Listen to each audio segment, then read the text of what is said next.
રાજ્યભરમાં વધ્યું ઠંડીનું જોર। ગાંધીનગરમાં 11.6 ડિગ્રી સાથે આ સિઝનમાં સૌથી નીચું તાપમાન, તો અમદાવાદ સહિત 9 શહેરોમાં લઘુત્તમ તાપમાન 16 ડિગ્રીથી નીચે।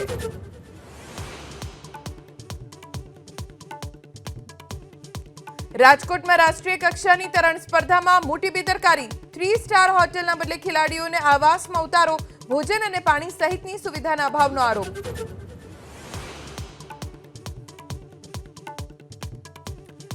સુરતના મજૂરામાં સીઆર પાટીલે પ્રદેશ ભાજપ પ્રમુખ પદ છોડવાના આપ્યા સંકેત। બોલ્યા, વાવમાં ભાજપની જીતથી મારી વિદાય સારી લાગશે। હું પોતે 2 વાર રજૂઆત કરી છે કે કોઈને જવાબદારી સોંપવી જોઈએ।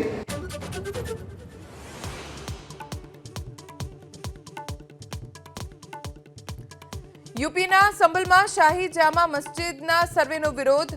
મસ્જિદ બહાર પ્રદર્શનકારીઓએ પોલીસ પર કર્યો પથ્થરમારો। પ્રદર્શનકારીઓને રોકવા પોલીસે છોડ્યા ટીયર ગેસના સેલ।